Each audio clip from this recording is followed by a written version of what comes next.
Hilain, Panginoon ay purihin, ngalan niya ay dakilain, ngalan niya ay dakilain.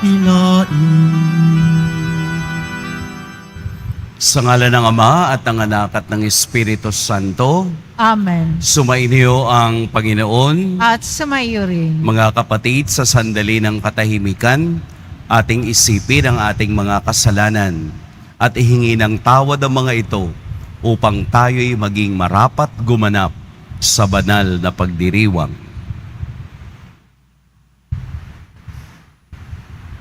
Tayo pong lahat, inaamin ko sa makapangyarihang Diyos At sa inyo mga kapatid, na lubha kong nagkasala sa isip, sa salita at sa gawa, at sa aking pagkukulang.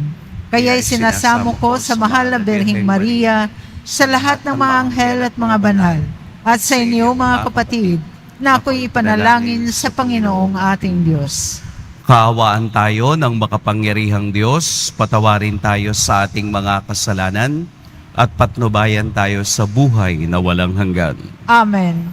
Panginoon, kaawaan mo kami. Panginoon, kaawaan mo kami. Kristo, kaawaan mo kami. Kristo, kaawaan mo kami. Panginoon, kaawaan mo kami. Panginoon, kaawaan mo kami.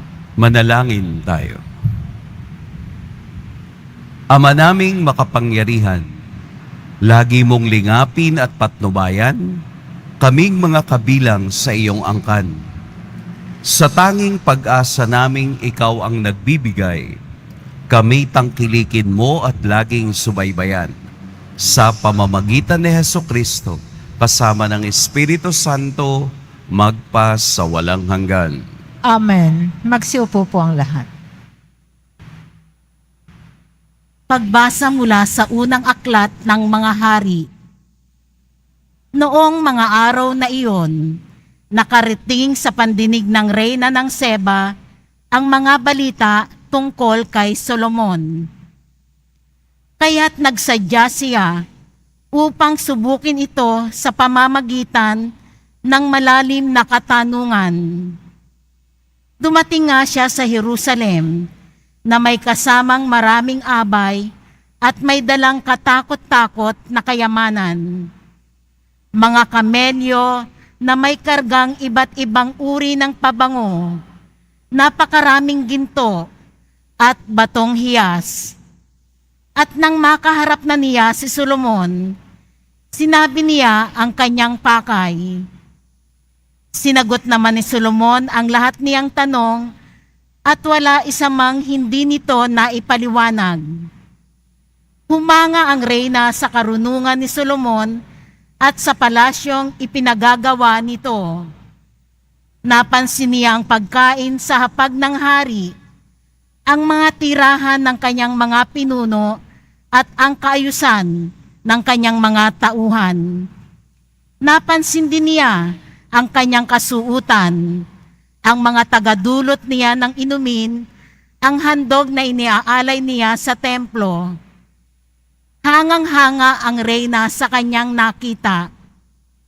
Kaya't sinabi niya sa hari, "Totoo nga pala ang lahat ng narinig ko tungkol sa inyo. Hindi ko mapaniwalaan ang mga sinasabi nila sa akin tungkol sa inyo.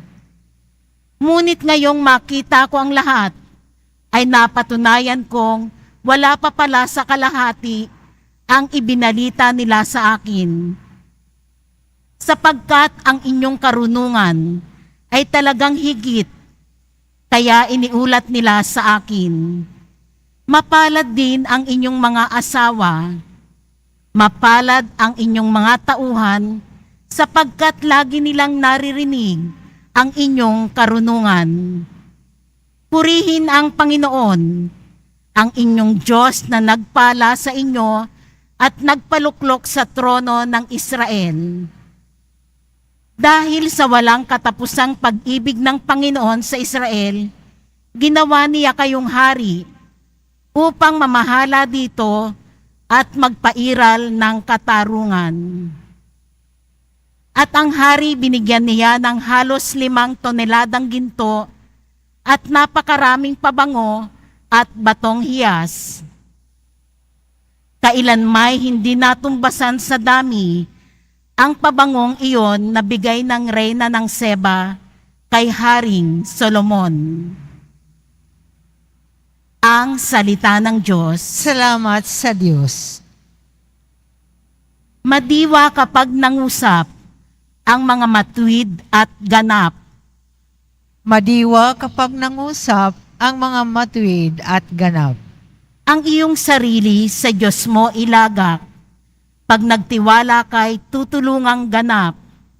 Ang kabutihan mo ay magliliwanag, katulad ng araw kung tanghaling tapat.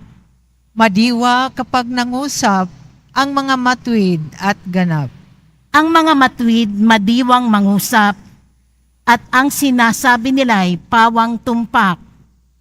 Ang utos ng Diyos ang nasa sa puso, sa utos na ito'y hindi lumalayo. Madiwa kapag nangusap ang mga matuwid at ganap. Ililigtas ng Diyos ang mga matuwid.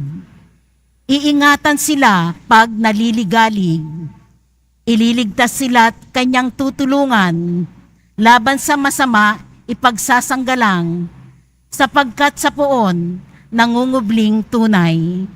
Madiwa kapag nangusap ang mga matuwid at ganap. Magsitayo na po ang lahat.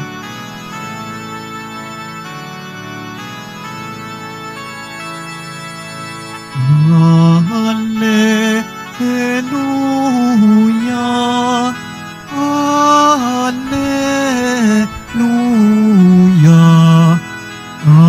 Hallelujah, Hallelujah.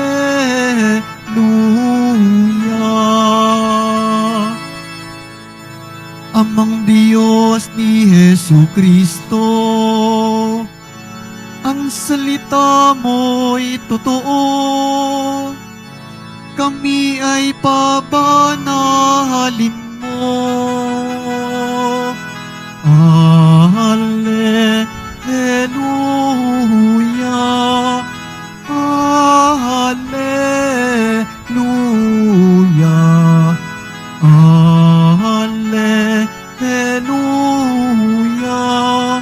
Hallelujah.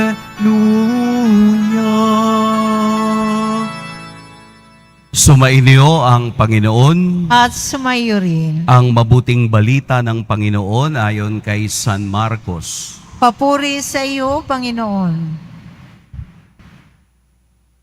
Noong panahong iyon, muling pinalapit ni Jesus ang mga tao at sinabi sa kanila, "Makinig kayong lahat at unawain ang aking sasabihin. Hindi ang pumapasok sa bibig ng tao ang nakapagpaparumi sa kanya sa mata ng Diyos, kundi ang mga nagmumula sa kanya. Ang may pandinig ay makinig." Iniwan ni Jesus ang mga tao at nang makapasok na sa bahay, siya'y tinanong ng kaniyang mga alagad tungkol sa talinhaga. "Kayo man ba'y wala ring pangunawa?" Tugon ni Jesus. "Hindi ba ninyo alam na hindi nakapagpaparumi sa tao ang kinakain niya, sapagkat hindi naman pumapasok iyon sa puso, kundi sa tiyan at pagkatapos ay idinudumi? Sa pagsasabi nito'y parang nang naipahayag ni Jesus na maaaring kanin ang lahat ng pagkain. Nagpatuloy siya sa pagsasalita. Ang lumalabas mula sa tao ang nagpaparumi sa kaniya sa mata ng Diyos, sapagkat sa loob, sa puso ng tao, nagmumula ang masasamang isipang nag-uudyok sa kaniya na makiapid, magnakaw, pumatay, mga lunya, mag-imbot, at gumawa ng lahat ng kabuktutan tulad ng pandaraya, kahalayan, pagkainggit, paninirang puri, kapalaluan at kahangalan. Ang lahat ng ito'y nanggagaling sa puso ng tao at siyang nagpaparumi sa kanya. Mga kapatid, ang mabuting balita ng Panginoon. Pinupuri ka namin, Panginoong Heso Kristo. Magsiupo po ang lahat. Magandang umaga po sa lahat. Welcome po sa dambana ni Jesus Nazareno, ang tahanang bukas para sa lahat. Sa atin pong ebanghelyo ay gumamit si Jesus ng panibagong talinhaga. Ito na po ang ikapitong talinhaga na ginamit ni Jesus sa ebanghelyo ayon kay San Marcos. At ang talinhagang ito ay tumutukoy sa ritual purity law. Ano pong ibig sabihin ng ritual purity law? Ito ay ang batas ni Moses tungkol sa kalinisan. Ito ay ang mga batas na dapat sinusundan ng mga Hudyo pagdating sa kalinisan. Gaano ba karami ang batas na iyon? Gaano ba karami ang batas ni Moses? Nag-uumpisa sa 10 hanggang sa nadagdagan sa libro ng Levitico at ito ay umabot ng 618 na mga batas. Yung 618 na mga batas, ito ay tumatalakay sa iba't ibang aspeto ng kanilang pamumuhay bilang isang sambayanan at bilang isang individual. Kaya kung kayo ay isang Hudyo, dapat alam ninyo kung papaano ito isasabuhay. Simple lang naman pero dumami ng dumami dahil sa mga aral na ini-integrate ng kanilang mga pinuno kung papaanong mabuhay ng banal ayon sa paningin ng mga nag-i-interpret of the law. Bibigyan ko po kayo ng halimbawa. Simple, magmumula sa isang simpleng bagay. Magdala ng bulaklak. Naunawaan niyo po? Magdala ng bulaklak. Ibig sabihin, kahit anong bulaklak. Pero yung isang magaling mag-interpret, sasabihin niya, magdala ng puting bulaklak. O naging specified na po, no? Puti na. Tapos yung isa naman na ayaw magpatalo sa pag-interpret ng batas, magdala ng 3 puting bulaklak. Ilan na po na batas? Mula sa isa, 4 na. Yung isa ayaw naman magpatalo, magdala ng 3 puting bulaklak na may 5 petals. O di specified na, 5 na. Yung isa ayaw magpatalo, magdala ng 3 puting bulaklak na may 5 petals, pero kailangang nakalagay sa paso. So, 6 na. So, pagalingan sila ng interpretation dahil hanggang ang bagay na ito ay nagpalala, hindi na nakatulong sa pamumuhay ng tao. Para bang ito na ang naging sandata ng mga eskriba at pariseo para pulaan ang tao. Kapag hindi maganda ang ginawa mo, sasabihin nilang ito yung batas na iyong hindi sinusunod. Parang tayo rin naman Hindi tayo makamove on sa pagkakamaling nagawa ng iba. Kayo ba ay yung bang mapagtanim ng galit o mapagtanim ng tampo sa iba?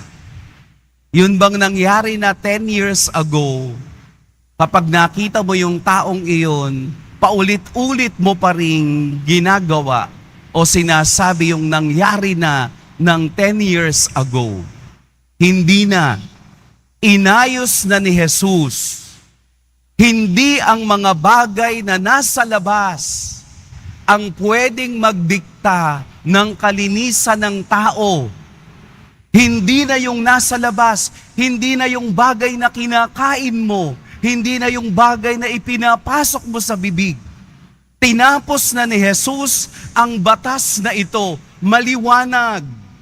Dahil kung susundan natin ang batas noong unang tipan o yung lumang tipan, napakaraming bagay ang pwede nating hindi kainin. Pero maliwanag sa talinhagang sinabi sa atin ng ating Poong Jesus Nazareno, hindi ang pagkaing ipinapasok ninyo ang nagpapasama sa tao. Ano yun? Kung hindi ang iyong inilalabas.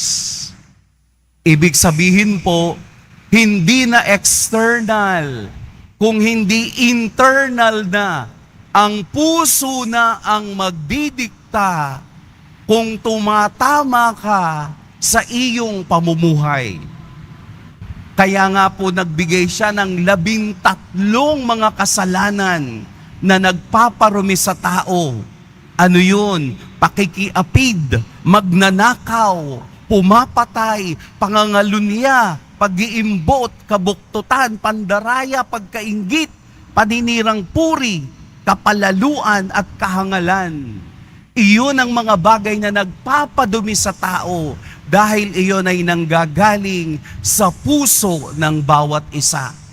Ang puso ngayon ang sentro ng moral na pamumuhay. Hindi kung ano yung nanggagaling sa labas, hindi kung ano yung nagdidikta sa labas. Hindi mo pwedeng sabihing mamumuhay ako dahil iyon ang sinasabi ng bagay na labas sa aking puso. Hindi po, mamumuhay ako dahil ito ang pinanggagalingan ng aking moral na desisyon. Ang puso ng tao ang gustong bigyan ni Jesus Nazareno ng ating pangunawa. Ito ang magdidikta kung ano ang tama at mali sa ating pamumuhay. Hindi ang bagay na panglabas. Marahil malinis ka, hindi ka kumakain ng ipinagbabawal nung panahon na yon, noong lumang tipan. Pero hindi naman tayo Hudyo eh. Tayo ay Kristiyano na kung saan Jesus fulfilled the law dahil siya ang fulfillment ng batas at ng mga propeta. Tinapos na ito ni Jesus. Binigyan niya tayo ng bagong batas. Anong batas yon? Ang batas ng pag-ibig na nagmumula sa puso at batas ng awa na nagmumula sa kaniyang kamatayan sa krus. Maaaring pihikan ka sa pagkain dahil ito ang iyong pinaniniwalaan. Pero yun ba ang nagpapabanal sa'yo? Hindi ka kumakain ng ipinagbabawal ng lumang tipan, pero ikaw naman ay mapanirang puri, magnanakaw, nangangalunya, mapag-imbot. So walang kaibahan. External lamang ang iyong pamumuhay. Dinadala tayo ni Jesus sa internal manifestation of following God's law. Hindi pagiging iba ang nagdadala sa kabanalan, kung hindi ang pagsunod sa salita ng Diyos na buhay. Ito po ang katotohanan sa mensahe ng Ebanghelyo. Ang lumalabas mula sa tao ang nagpaparumi sa kanya. Masarap ang pagkain. Ito ay ibinigay ng Diyos upang magpalakas ng ating katawan para tayo'y makapagpatuloy sa ating paglalakbay.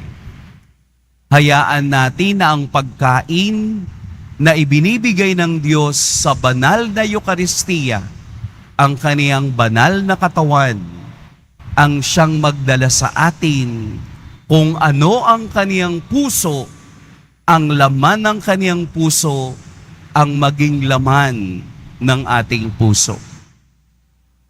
Let us evaluate kung ano ang laman ng puso natin ngayon. 13 po iyon. Baka po mas pihikan kayo sa pagkain, pero hindi kayo pihikang gumawa ng mga kasalanang si Jesus mismo ang nagsabi sa atin. Maging sensitive tayo sa ating sarili. Maging tama sa pag-unawa. Dahil kung hindi natin itatama ang pagtingin sa tunay na mensahe ni Jesus ng pag-ibig at awa, kailanman hindi natin mauunawaan ang kaniyang salita. Kaya nakatatakot sa panahon ngayon kung hindi natin bibigyan ng pansin ang tunay na kahulugan ng salita ng Diyos. Para lamang maging malinis sa iba, ipagwawalang bahala ang tunay na dahilan ng pagsunod sa utos ng Diyos. Nanggagaling sa puso ang ikabubuti at ikasasama ng lahat. Nawa ang salita ng Diyos ay tumimo sa puso ng lahat, dahil kung papaanong binigyan ng pansin ni Jesus ang puso ng tao ngayong araw na ito, ang ating Poong Jesus Nazareno ay nag-uulit ng imbitasyong tingnan, damhin, unawain ang puso ng bawat isa. Pagpalain tayo ng Poong may kapal. Magsitayo na po ang lahat.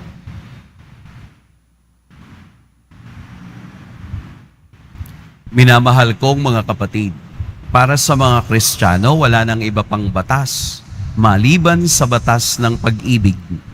Manalangin tayo para sa ating katapatan sa batas na ito. Ama, dalisayin mo ang aming mga puso. Ama, dalisayin mo ang aming mga puso.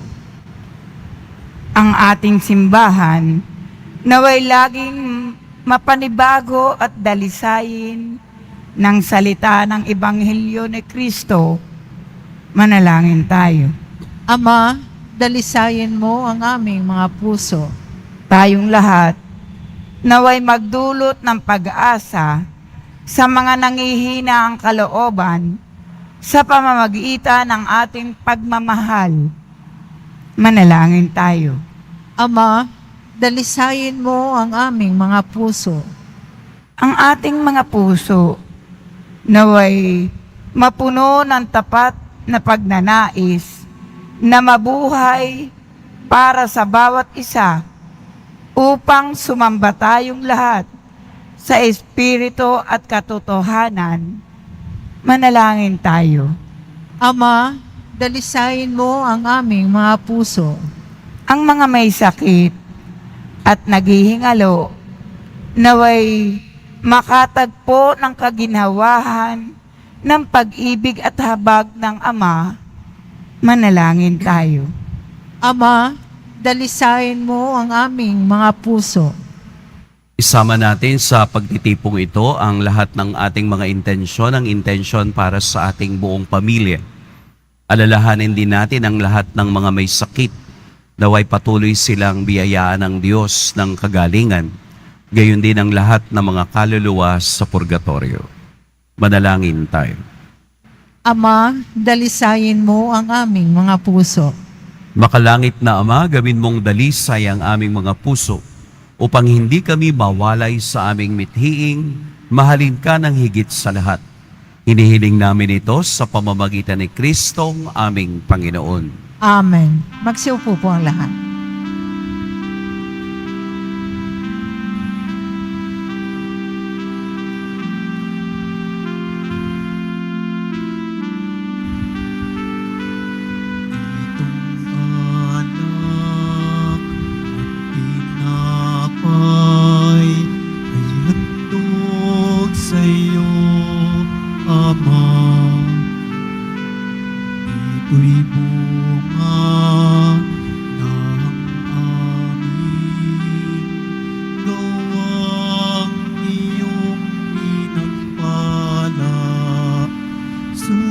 Sumasamo ang iyong bayang, tanggapin iyong basbasan, nang sa amin maging tunay na katawat dugo ng iyong anak.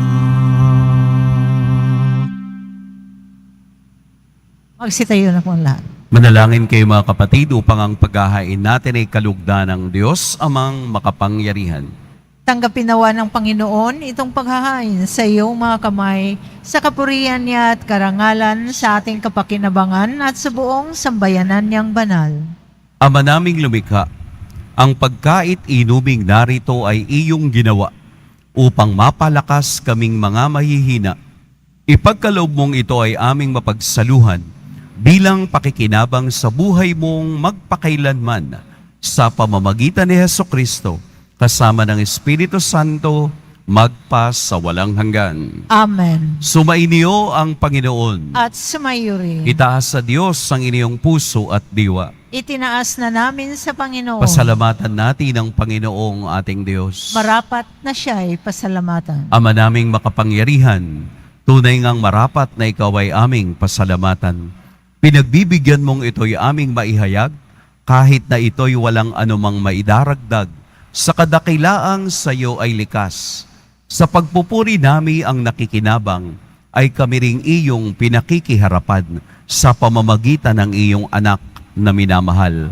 Kaya kaisa na mga anghel na nagsisiawit ng papuri sa iyo, nang walang humpay sa kalangitan, kami nagbubunyi sa iyong kadakilaan. Santo, Santo, Santo, Panginoong Diyos ng mga hukbo, napupuno ang langit at lupa ng kadakilaan mo, Hosana sa kaitaasan.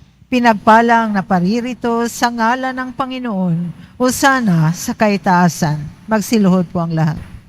Ama naming banal, ikaw ang bukal ng tanang kabanalan. Kaya't sa pamamagitan ng iyong Espiritu, gawin mong banal ang kaloob na ito, upang para sa amin maging katawan at dugo ng aming Panginoong Hesukristo. Bago niya pinagtiis ang kusang loob na maging handog, hinawakan niya ang tinapay, pinasalamatan kaniya, pinaghati-hati niya iyon, iniabot sa kaniyang mga alagad at sinabi, "Tanggapin ninyong lahat ito at kanin, ito ang aking katawan na ihahandog para sa inyo."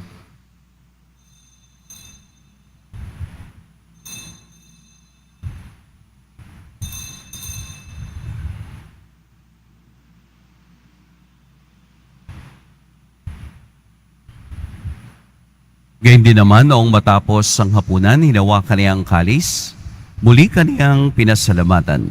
Inabot niya ang kalis sa kaniyang mga alagad at sinabi, "Tanggapin ninyong lahat ito at inumin, ito ang kalis ng aking dugo, ng bago at walang hanggang tipan, ang aking dugo na ibubuhos para sa inyo at para sa lahat, sa ikapagpapatawad ng mga kasalanan. Gawin ninyo ito sa pag-alala sa akin."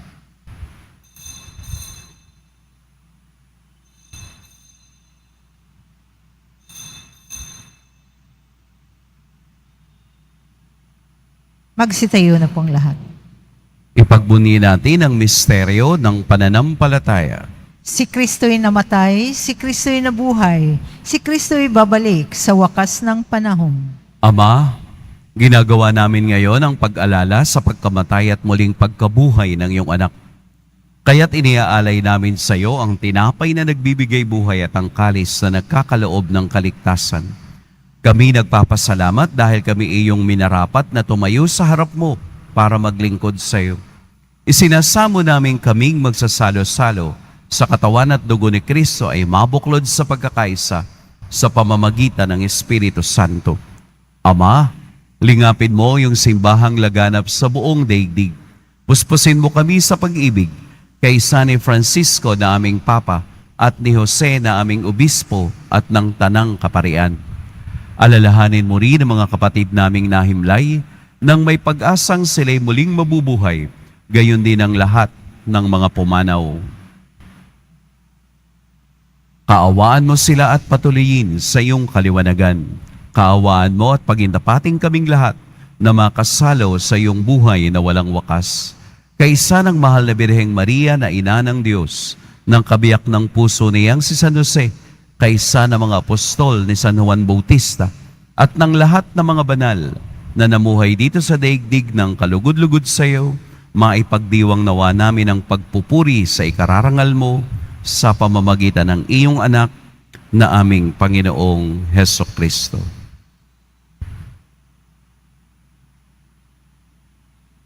Sa pamamagitan ni Kristo, kasama niya at sa Kaniya, ang lahat ng parangal at papuri sa iyo, Diyos, Amang makapangyarihan, kasama ng Espiritu Santo, magpa sa walang hanggan. Amen. Sa tagubilin ng nakagagaling na utos at sa turo ni Jesus na Panginoon natin at Diyos, ipahayag natin ng lakas loob. Ama namin, sumasalangit ka, sambahin ang ngalan mo. Mapasa amin ang kaharian mo, sundin ang loob mo dito sa lupa para ng sa langit. Bigyan mo kami ngayon ng aming kakanin sa araw-araw, at patawarin mo kami sa aming mga sala, para nang nagpapatawad kami sa nagkakasala sa amin. At huwag mo kaming ipahintulot sa tukso, at iadya mo kami sa lahat ng masama. Hinihiling namin kami iadya sa lahat ng masama. Pagkalooban ng kapayapaan araw-araw, iligtas sa kasalanan at ilayo sa lahat ng kapahamakan, samantalang aming pinananabikan ang dakilang araw ng pagpapahayag ng tagapagligtas naming si Hesukristo. Sapagkat iyo ang kaharian at ang kapangyarihan at ang kapurihan magpakailanman. Amen. Panginoong Hesukristo, sinabi mo sa iyong mga apostol, kapayapaan ang iniiwan ko sa inyo, ang aking kapayapaan ang ibinibigay ko sa inyo. Tunghayan mo ang aming pananampalataya at huwag ang aming pagkakasala. Pagkalooban mo kami ng kapayapaan at pagkakaisa ayon sa iyong kalooban, kasama ng Espiritu Santo, magpa sa walang hanggan. Amen. Ang kapayapaan ng Panginoon naway laging sumainiyong lahat. At sumayo rin. Magbigayan kayo ng kapayapaan sa isa't isa. Peace be with you. Kordero ng Diyos na nag-aalis ng mga kasalanan ng sanlibutan, maawa ka sa amin. Kordero ng Diyos na nag-aalis ng mga kasalanan ng sanlibutan, maawa ka sa amin. Kordero ng Diyos na nag-aalis ng mga kasalanan ng sanlibutan, ipagkaloob mo sa amin ang kapayapaan. Magsiluhod po ang lahat. Narito si Jesus ang katuparan ng lahat ng batas. Siya ang batas ng pag-ibig at awa. Ito ang kordero ng Diyos. Ito ang nag-aalis ng mga kasalanan ng sanlibutan. Mapapalad ang inaanyayahan sa kaniyang piging. Panginoon, hindi ako karapat-dapat na magpatuloy sa iyo, ngunit sa isang salita mo lamang ay gagaling na ako.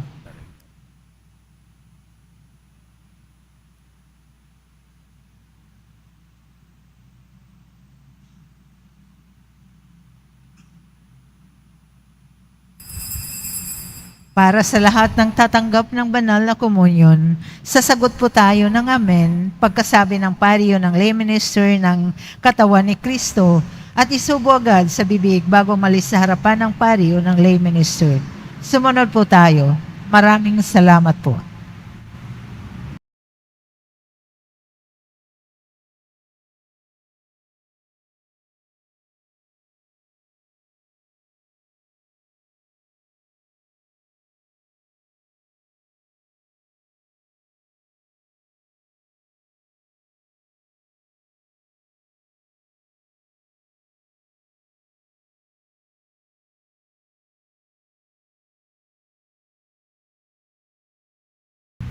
Manalangin tayo.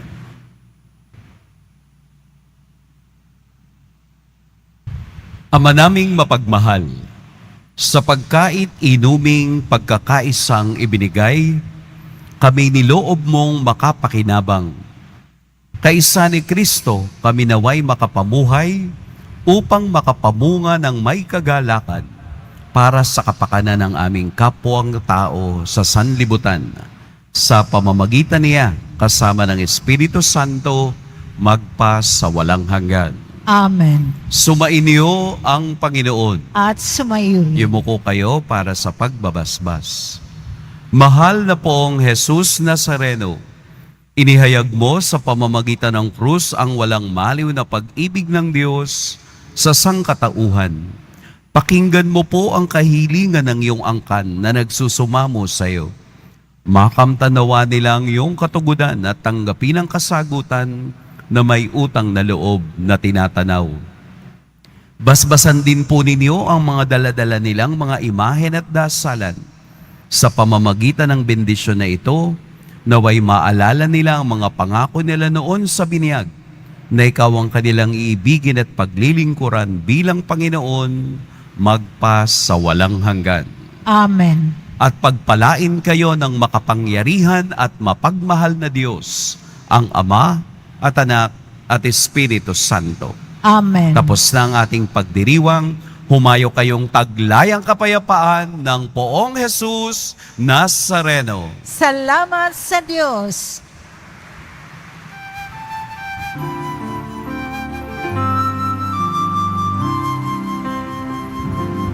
Nuestro Padre Jesus Nazareno, sinasamba ka namin.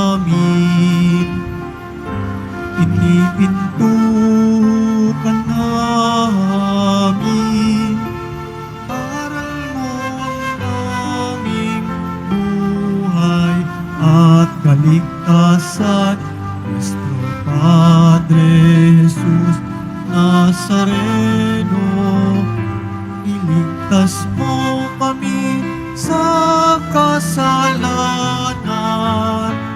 Ang krus mong kinamatayan ay sagisag ng